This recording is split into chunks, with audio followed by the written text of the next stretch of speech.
Very good morning students. बेटा आपको worksheet जो मिल रही है उसको आप प्रॉपर यूटिलाइज कर रहे हैं ना, प्रॉपर उसको कर रहे हैं कि नहीं कर रहे हैं। ऐसा ना हो कि जो है जो वर्कशीट दी जा रही है वो बस ऐसे ही ग्रुप में बस भेजा जा रहा है, उसको आप यूटिलाइज नहीं कर रहे हो। तो जो वर्कशीट जो वर्क आपको दिए जा रहे हैं उसको आप डेली टू डेली अपडेट करते रहिए। ऐसा ना हो कि स्कूल में आने के बाद सारा का सारा वर्क आपका वैसे का वैसे रह जाए। ठीक है, चलिए स्टूडेंट्स, तो इसी पॉइंट ऑफ व्यू से मैं टॉपिक स्टार्ट करता हूँ आज का, कैपिटल एडजस्टमेंट। और वेरी इंपॉर्टेंट टॉपिक है ये, जो है 8 मार्क्स एग्जाम में डेफिनेटली, जो इसमें 50%, 30%, 20% का चांस नहीं है, बिल्कुल 100% चांस है आपका ये एग्जाम में क्वेश्चन आने वाला। 8 मार्क्स का डेफिनेटली क्वेश्चन आएगा। अगर आपको कोई और वर्क है तो जाकर के कर लीजिए, बाद में देखिए वीडियो को, लेकिन वीडियो देखिए तो सेशन पूरा कंप्लीट करके जाइए। चलिए स्टार्ट करते हैं। आपका वीडियो जो है कैपिटल एडजस्टमेंट, आपका टॉपिक है कैपिटल एडजस्टमेंट। 8 मार्क्स का एग्जाम में ये क्वेश्चन आता है। तो चलिए स्टार्ट करते हैं। कैपिटल एडजस्टमेंट बेटा दो तरीके से होता है, on the basis of old partner and on the basis of new partner. Actually at the time of admission of a new partner, जब किसी नए पार्टनर का एडमिशन होता है तो जो ओल्ड पार्टनर होते हैं वो डिसाइड क्या करते हैं कि जो हमारा कैपिटल है दैट शुड बी एडजस्टेड, वो एडजस्ट होना चाहिए। तो वो दो तरीके से करना है आपको, on the basis of old partner and the basis of new partner. तो भी मैं एक टॉपिक डिस्कस करूंगा आपके, on the basis of old partner आप ट्रीटमेंट कैसे करेंगे। चलिए स्टूडेंट, तो on the basis of old partner अगर आपने रफ लिया है तो उस पर जो हेडिंग डाल लीजिए, अपने नोट्स में कर लीजिए फटाफट कि कैपिटल एडजस्टमेंट आप क्या सीखने जा रहे हैं on the basis of old partner. पहली बात तो सर हम पहचानेंगे कैसे कि ट्रीटमेंट हमको करना है on the basis of old partner का, या हम कैसे पहचान करेंगे कि सर जो फार्मूला अभी बताने जा रहे हैं यही अप्लाई होगा, कोई दूसरा तो नहीं अप्लाई होगा। तो बेटा ये सुन लो कि if any question there are a case of admission का केस है and there is no information about the capital of new partner, अगर नए पार्टनर के कैपिटल के बारे में कोई इन्फॉर्मेशन नहीं दिया है, actually there are all the information is given, there are old partner and new partner is coming in the business, their profit sharing ratio is given, their amount of goodwill is given, but their capital is not given। अगर उसका capital नहीं given है तो आप समझ जाएंगे कि किसका ट्रीटमेंट करना है, on the basis of old partner. तो क्वेश्चन में बोलेगा कि A B there are two partner, C is coming in the business for 1/5 share, ऐसी क्वेश्चन में बोलेगा, and C given proportionate capital. ये लाइन आप अंडरलाइन कर सकते हैं कि सी क्या देगा, परपोर्शनेट कैपिटल देगा। वो परपोर्शनेट कैपिटल यू शुड कैलकुलेट, आपको जो है यू विल कैलकुलेट, उसको आप कैलकुलेट करेंगे कि कैसे वो जो है आप कैलकुलेट करके लाएंगे कि on the basis of old partner के बेस पे न्यू पार्टनर को कैपिटल का कितना अमाउंट पे करना चाहिए था। ठीक है, यही आपका आज का टॉपिक है कि अगर नए पार्टनर का कैपिटल ही ना दिया हो तो हम कैसे उसका कैपिटल निकालेंगे। चलिए बेटा पहले फार्मूला आप देख लीजिए। इसका फार्मूला होता है कैपिटल का, कैसे करेंगे आप। सपोज दैट इस तरीके से कोई फर्म है जिसमें दो पार्टनर कंटिन्यू वर्क कर रहे हैं, ए और बी। ओके, तो इस पार्टनर को क्या बोला जाएगा, सर ये आपके हो गए old partner. A new partner name C, एक नया पार्टनर जिसका नाम सी है वो बिजनेस में आना चाहता है, इसको आप न्यू पार्टनर कंसीडर कर लीजिए। चलो ठीक है सर, ये हमारा न्यू पार्टनर हो गया।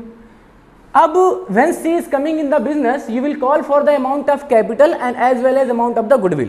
तो कैपिटल की बात आपने कही उससे, और आपने बोला कि भैया कैपिटल के साथ साथ हमें गुडविल का भी पैसा दे दो। Goodwill means about your reputation, कि उसमें फर्म की स्टेटस क्या थी।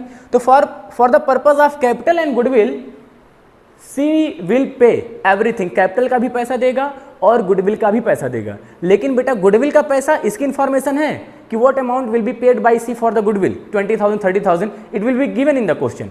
बट अगर कैपिटल की बात आएगी तो लिखा जाएगा सी विल पे परपोर्शनेट कैपिटल। जैसे ही आपने परपोर्शनेट कैपिटल देखा तुरंत आपको याद आ जाना चाहिए कि सर ने ये वही बात बताई है जिसमें कैपिटल का एडजस्टमेंट होता है, और किसके बेस पे, on the basis of old partner. ठीक है, तो इसी को आगे कंटिन्यू करते हैं। अगर ऐसे क्वेश्चंस आते हैं तो आप कैसे कैलकुलेट करेंगे।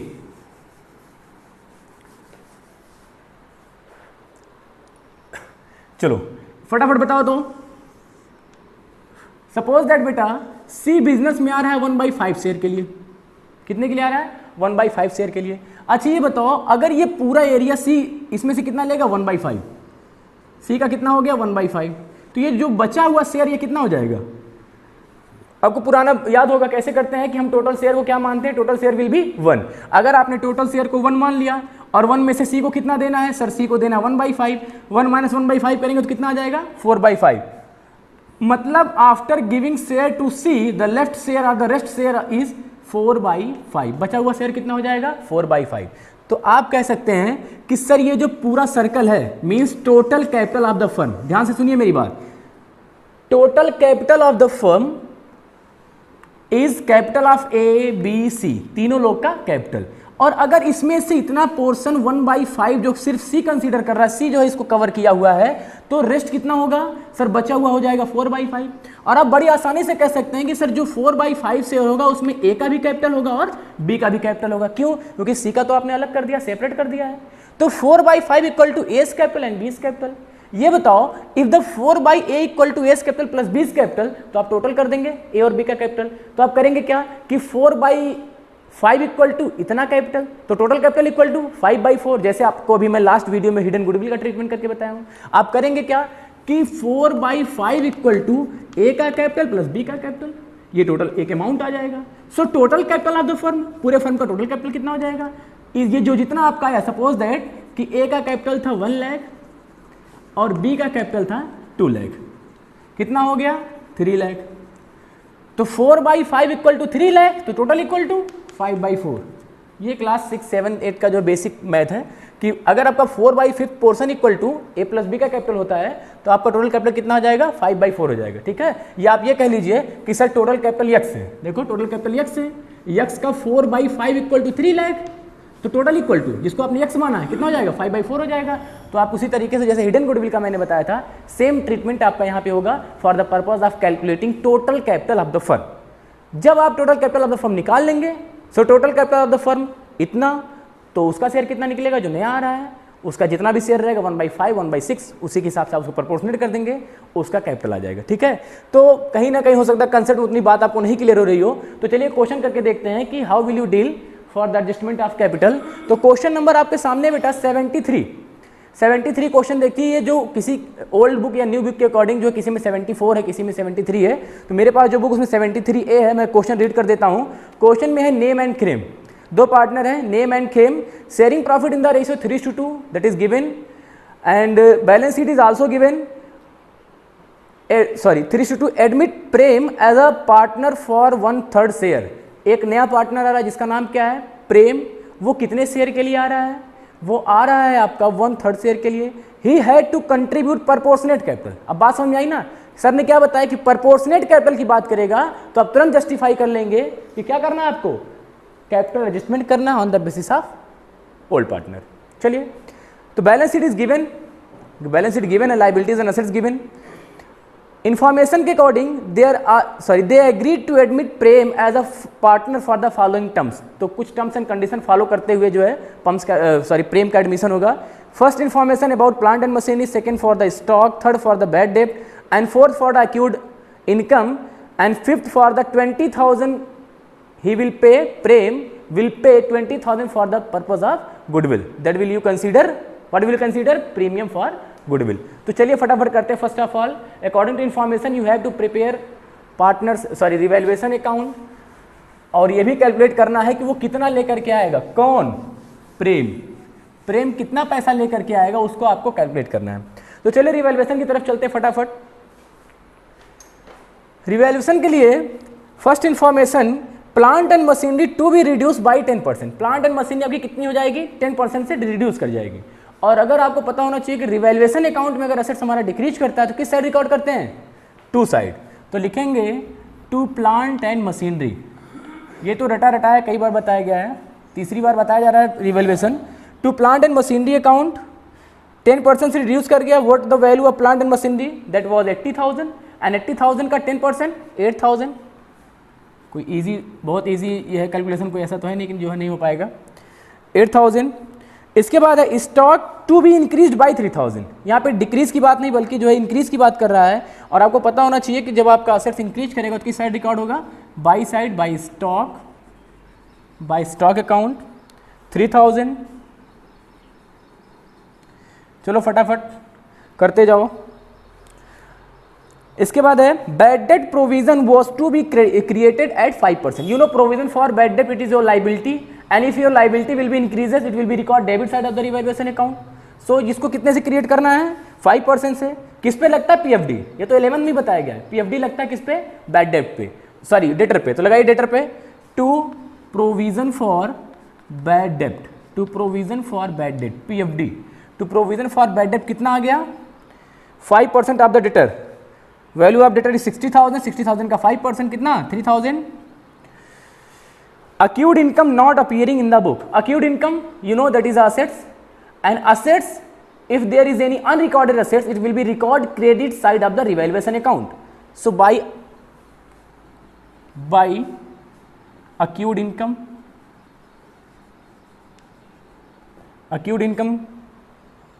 900. Okay, there are no any other information for the purpose of revaluation. So टोटलाइज करके आंसर निकालिए फटाक से, कर लो बेटा फटाफट, इसको टोटल करेंगे तो इसका आपने टोटल किया, ये कितना आ गया 11,000, 3,900 माइनस करेंगे तो कितना आ जाएगा सर 7,100। आंसर आपका आया रिवैल्यूएशन का, बुक में देखो फटाफट रिवैल्यूएशन का आंसर आया। अभी भी आप वीडियो में ही देख रहे हो, देखो बुक में आया ना आंसर 7,100। तो 7,100 को आप क्या कर देंगे, अगर आपका डेबिट ज़्यादा है क्रेडिट कम है तो क्या होता है loss. If your debit is more than credit तो loss on revaluation, if your credit is more than debit तो profit on revaluation. Here your debit is more than credit, so लिखेंगे by loss on revaluation. By loss on revaluation किस में बटेगा ये पैसा, किस में distribute होगा सर नेम और खेम में, क्योंकि नए पार्टनर को तो कुछ नहीं मिलता, ये आपको पता होना चाहिए। नया अभी नए आ रहा है तो उसको क्या मिलेगा फिर, तो नेम और खेम में डिवाइड करेंगे, रेशियो क्या है 3:2। तो जब आप 7,100 को 3:2 में डिवाइड करेंगे तो देखिए मैं यहाँ पर डिवाइड कर दे रहा हूँ 7,100 3/2, 3:2 रेशियो है तो 3:2 को क्या लिखेंगे 3/5 एंड 2/5। तो 3/5 फॉर द नेम एंड इसी का 2/5 फॉर खेम। कर लीजिए मल्टीप्लाई फटाफट, डिस्ट्रीब्यूट कर लीजिए, आपका हो जाएगा, ये आपका आ जाएगा यहाँ पे 1420, मल्टीप्लाई कर दीजिए आपका 4,260 और ये आपका हो जाएगा 2840। तो फटाक से रख दीजिए इसको, 4,260 for the name and 2,840 for Khem. तो 7,100 loss will be distributed among the partners by following old ratio in old partners. तो आपने रिवैल्यूएशन अकाउंट बना लिया फटाफट, जो है 7100 जो आपका लॉस आया है उसको आपने पार्टनर्स में डिस्ट्रीब्यूट कर दिया ओल्ड रेशियो में और ओल्ड पार्टनर में। तो कहीं ना कहीं रिवैल्यूएशन अकाउंट आपको 2 नंबर मिलता, तो 2 नंबर आपका यहाँ पे क्लियर हो चुका होगा। अब हम बात करते हैं पार्टनर्स कैपिटल की, और यही मोस्ट इंपॉर्टेंट है, आपको एडजस्टमेंट ऑफ कैपिटल दिखाना पड़ेगा। कैसे दिखाएंगे, एक एक स्टेप ध्यान से देखिए। तो पहला स्टेप ये है कि जब हम सर कैपिटल बनाते हैं तो कैपिटल बनाते समय हमें क्या करना पड़ता है, first of all we have to check the balance sheet, what amount of capital is given for the old partner. तो ओल्ड पार्टनर का कैपिटल देखिए आप, नेम और खेम का कितना है सर, नेम का है 50,000, you can see in your book, name का है 50,000 और खेम का है कितना 40,000। और आप बैलेंस को रखते कैसे कैपिटल को, बाई बैलेंस बीडी। अगर ओल्ड बैलेंस है तो आप रखेंगे बाई बैलेंस बीडी। यहाँ पे नेम मेंशन कर लीजिए, नेम खेम और Prem, name of the partner, name Khem and Prem. तो first of all put the balance of capital that is given inside the balance sheet, 50,000 for the name and 40,000 for Khem. बेटा प्रेम का balance भी मैं रख देता, लेकिन प्रेम के बैलेंस के लिए तो आप परेशान हैं, उसी के लिए तो आप कैलकुलेशन कर रहे हैं, क्योंकि उसका कैपिटल दिया नहीं है। ऐसा नहीं बोला कि उसने कैपिटल दिया नहीं, अरे कैपिटल नहीं देता उसका एडमिशन ही नहीं होता। कैपिटल तो दिया उसने, लेकिन जो दिया है ना वो आपको कैलकुलेट करना पड़ेगा कि उसको कितना कैपिटल का पे करना चाहिए, क्योंकि प्रोपोर्शनेट कैपिटल का ये क्वेश्चन है। तो नेम और खेम का 50,000 40,000 हो गया। रिवैल्यूएशन, रिवैल्यूएशन में प्रॉफिट हुआ या लॉस, रिवैल्यूएशन में क्या है लॉस ऑन रिवैल्यूएशन, लेजर का रूल। रिवैल्यूएशन में by partners capital, partners capital में टू रिवैल्यूएशन। वैसे भी आपको पता होना चाहिए कि अगर कोई भी लॉस होता है तो पार्टनर कैपिटल की किस साइड जाता है, debit side, loss. For name 4,360 and Khem 2,840। प्रेम से कोई मतलब नहीं, नया पार्टनर है। इसके बाद बैलेंस शीट को ध्यान से देखिए, सर कोई रिजर्व तो नहीं है, बिल्कुल बेटा रिजर्व दिया है, कितने का दिया है 50,000 का। तो reserve it is accumulated reserve, undistributed reserve that will be distributed among the old partner in old ratio. So by reserve fund 50,000 को 3:2 में डिवाइड करेंगे कितना आएगा बेटा 30,000 एंड 20,000। कर लीजिएगा 3:2 सीधे से पता चल रहा है, 50,000 का 3/5 एंड 2/5 तो 30,000 for name and 20,000 for Khem. It is for the reserve fund. And now check your question. There is an information about the premium for goodwill. And the last information it is given कि प्रेम was to introduce 20,000 as a premium for goodwill for 1/3 share. तो जो प्रेम है वो कितना दे रहा है goodwill का 20,000. आपको पता होना चाहिए अगर बेटा गुडविल का पैसा कैश में आता है तो गुडविल को क्या नाम दिया जाता है, प्रीमियम फॉर गुडविल. अगर नहीं आता तो करंट अकाउंट. तो ठीक है, अगर आपको याद है तो अच्छी बात है. यहाँ लिखेंगे आप बाई प्रीमियम फॉर गुडविल.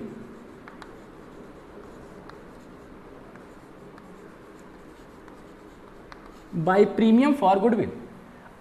अगर आप 20,000 को डिवाइड करेंगे किस रेशियो में, देखिए मैं कर देता हूं. अगर आप बेटा 20,000 को ओल्ड रेशियो में डिवाइड करेंगे ना तो 3/5 और 2/5 कर दीजिएगा डिवाइड, तो ये आपका आ जाएगा 12,000 और 8,000. ठीक है स्टूडेंट. तो चलिए सर इतनी बात तो हो चुकी है, और तो कुछ गिवन है नहीं बेटा, बहुत इजी क्वेश्चन था. कर लीजिए, टोटलाइज कर लीजिए. इतना बचा के रखिए क्योंकि एडजस्टमेंट में आपका टेबल नीचे बढ़ जाएगा. टोटल कर लीजिए. सॉरी, ये आपका हो जाएगा 92,000. देखो 5380 92,000 ये ऐड कर लो 68,000. यहां तो कुछ नहीं है. इसके बाद क्या करेंगे, क्रेडिट माइनस डेबिट करेंगे तो बैलेंस निकल आएगा. To balance CD. ऐसा ना सोचिएगा कि आंसर हो चुका है, एडजस्टमेंट बाकी है बेटा. 92,000 माइनस 4,360 अगर आप करेंगे तो आपका आंसर आएगा 87,740. 87,740. ये आप देखिए तो आपके क्वेश्चन में नीचे भी दिया है 87,740 रुपये. यहाँ माइनस करेंगे 68,000 में से जो है 22,840, तो आपका आंसर आएगा 65,160. 65,160 और यहाँ पे कुछ भी नहीं. तो कहीं ना कहीं लगभग जो है आप 60% क्वेश्चन आपका सॉल्व हो चुका है. यहाँ पे 92,000 सेम क्योंकि both side should be equal. 68,000 और यहाँ पे भी कुछ नहीं है. अगर कैपिटल ये ले करके आए होते और उसकी इन्फॉर्मेशन दी होती तो आप अब तक कैपिटल रख चुके होते, बाई कैश करके रख चुके होते. लेकिन सर अभी जो दिक्कत है ना बेटा दिक्कत. तो चलो कुछ ना करो, इस CD को बना दो BD.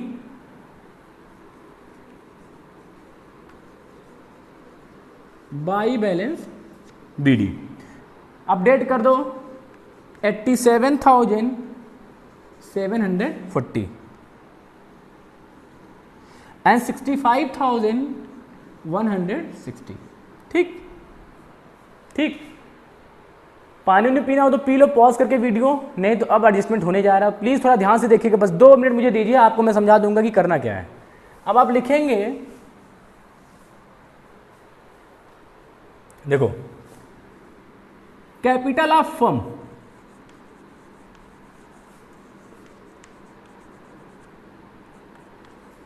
पूरे फर्म का टोटल कैपिटल कितना है ये तो आपको पता ही नहीं है. ठीक है, लेकिन हमें किसका किसका कैपिटल पता है, नेम और खेम का. ठीक है स्टूडेंट. अब ध्यान से देखिए कि if Prem's share equal to 1/5 कितने के लिए आ रहा है बेटा, 1/3. Sorry, if Prem share equal to 1/3 तो रिमेनिंग शेयर ब्रैकेट में दिखा देता हूं, between remaining share between Nem and Khem.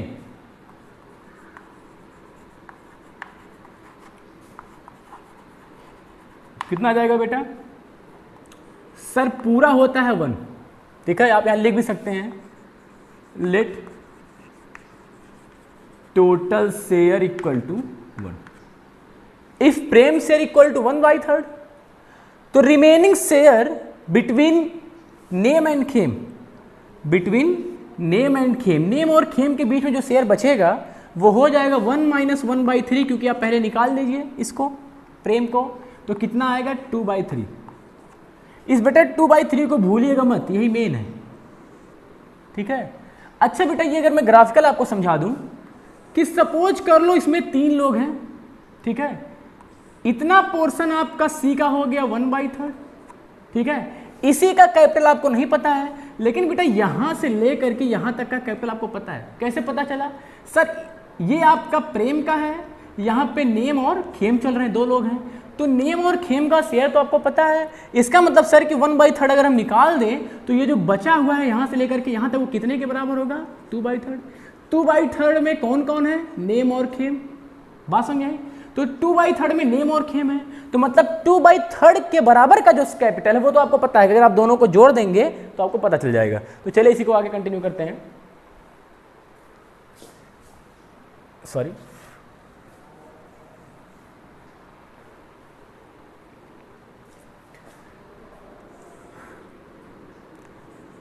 To by third share equal to 2/3 share equal to Nem capital plus Khem capital. Comment में कमेंट करिएगा कोई प्रॉब्लम होगी तो। नेम का कैपिटल कितना है? 87,740। खेम का 65,160। ठीक है, टोटल कर लीजिए। इसको आप टोटल करेंगे बेटा तो आपका आ जाएगा 1,52,900। देख लीजिए, वैसे गिवन भी है कि 1,52,900। इसको आप टोटल कर लीजिएगा घर पे, 1,52,900। ठीक है, देखो कि 2/3, ये इंपॉर्टेंट है, बोल रहा हूं मैं कि 2/3 share equal to Nem capital plus Khem capital. तो ये आपने निकाला, 2/3 इक्वल टू इतना आया। So total capital of the firm, पूरे फर्म का कैपिटल कितना हो जाएगा? 1,52,900 इंटू 3/2।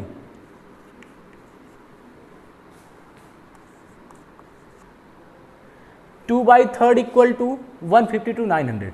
ठीक है, अगर मैं ये कह दूं कि पूरा कैपिटल यक्स था, पूरा कैपिटल कितना था? यक्स, और यक्स का 2/3 कितना है?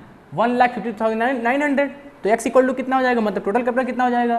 तो total capital of the firm equal to 1,52,900 into 3/2। इसको आप डिवाइड मल्टीप्लाई कर लीजिएगा तो ये आपका आंसर आ जाएगा। आंसर आपका हो जाएगा बेटा 2,29,350। 2,29,350। ठीक, 2,29,350।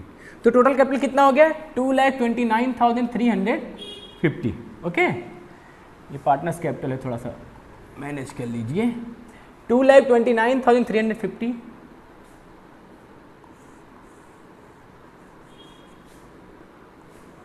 सो प्रेम कैपिटल, प्रेम का कैपिटल कितना होना चाहिए? सर पूरे फर्म का कैपिटल 229,350 है, तो अगर पूरे फर्म का कैपिटल 229,350 है तो वो कहेगा मैं 1/3 के लिए आ रहा हूं, तो 1/3 ही तो दूंगा। तो कितना हो जाएगा ये? कैलकुलेट कर लीजिएगा। कैलकुलेट करने के बाद आएगा आपका 76,450। 76,450। ओके स्टूडेंट, यही पैसा उसने कैश में दिया तो रख दीजिए बाई कैश अकाउंट। ये कैपिटल का पैसा है 76,450। इसके बाद अब बैलेंस को इक्वल कर दीजिए टू बैलेंस सी डी। यहाँ तो कोई चेंजिंग नहीं, 87,740, 65,160 एंड 76,450। ओके स्टूडेंट, तो ये आप टोटलाइज कर लीजिएगा, ये आपका उतना ही होगा। ठीक, तो इतना नोट कर लीजिए, फिर मैं यहाँ पे बैलेंस शीट बना के बताता हूँ आपको कैसे बैलेंस शीट बनेगी।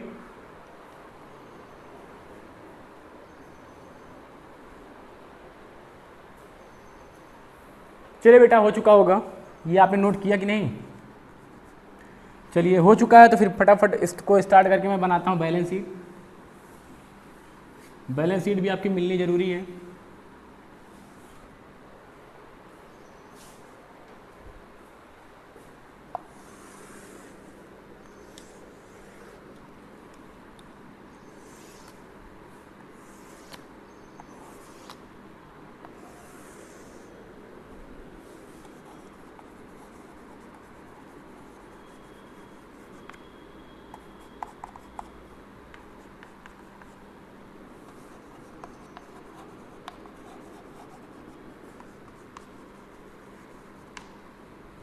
चलिए बैलेंस शीट की तरफ आगे बढ़ते हैं।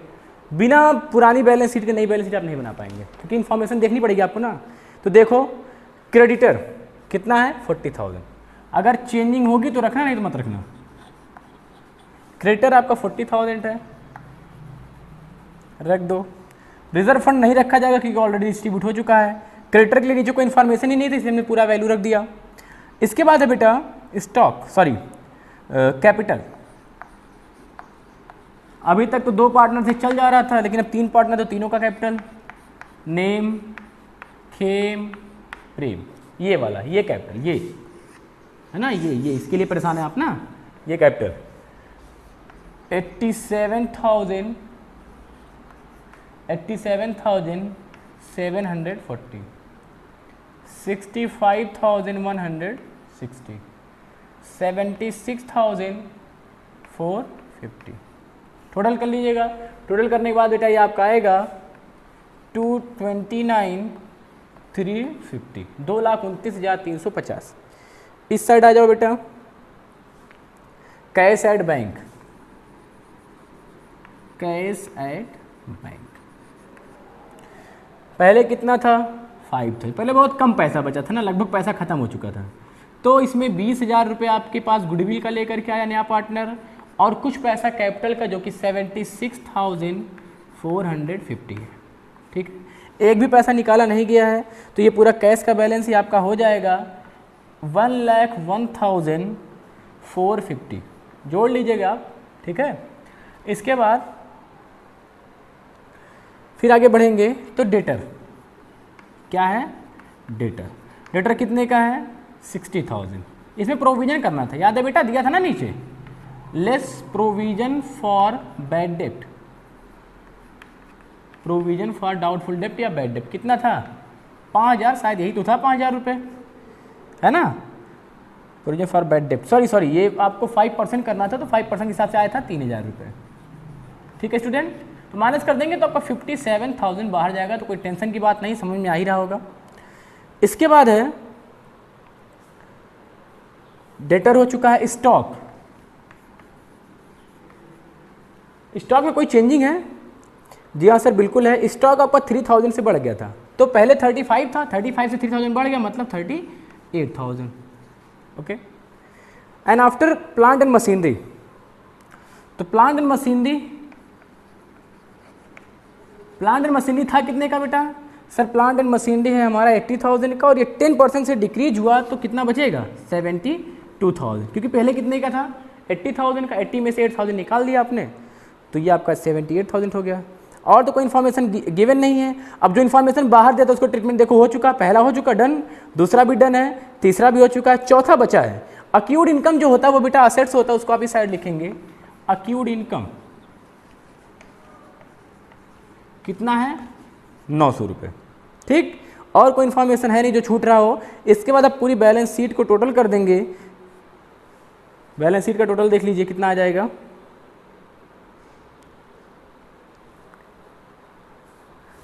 सॉरी, कर लीजिए बैलेंस शीट का टोटल। हाँ हो जाएगा टोटल, देखो आपका टोटल आ जाएगा, देखो ऐड कर लीजिए 269,350, यहाँ भी 269,350। ओके स्टूडेंट, नोट कर लीजिए।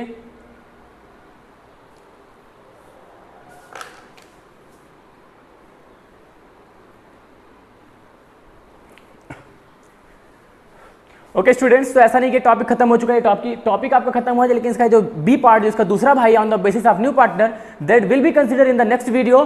So thank you, thanks for watching, thank you very much.